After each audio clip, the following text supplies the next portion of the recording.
Open-air preaching is absolutely vital to the fulfilling of the Great Commission. Right from the very beginning in the church, we see in the book of Acts, Christians were preaching on open air, but the Reformation began through open-air preaching. John Wycliffe, the professor of Oxford University, he was the greatest professor of the greatest university of the world at that time. He translated the Bible into English, and he mobilized the Lollards. Now, the Lollards were these lay preachers, these poor country preachers who went and read and preached and sang the scriptures in English in the marketplace of England. And so the Lollards did the field work for the Reformation. And for this reason, John Wycliffe's called the morning star of the Reformation. Of course, Martin Luther preached outdoors. John Calvin mobilized the people to preach outdoors. One of the greatest evangelists of the Reformation was William Farel. Guillaumin Farel was a French-speaking Swiss evangelist who won Basel to Christ, he won Neuchâtel to Christ, and he won Geneva to Christ through open-air preaching. What he would do was, Farel was a great debater. He was a fiery, red-headed, tough evangelist who would get into the marketplace and he would preach the gospel until the bishop sent soldiers to shut him down.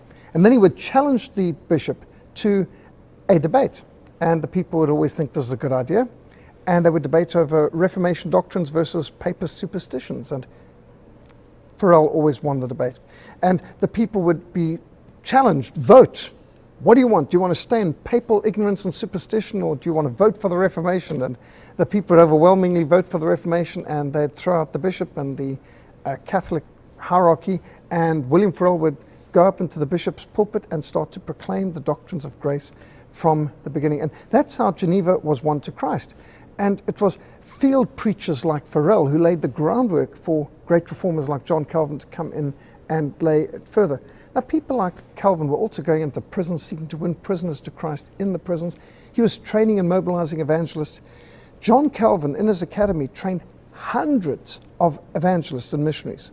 He sent out cumulatively thousands of missionaries and evangelists who, through open-air preaching, people like Pierre Verret, who won tens of thousands of Frenchmen to Christ, they planted over 2,600 Reformed churches in France in the lifetime of John Calvin, just in the 26 years that he was the pastor of Geneva. So how people can say that open air and outdoor preaching doesn't apply to reformers obviously is ignorance of our Reformation history.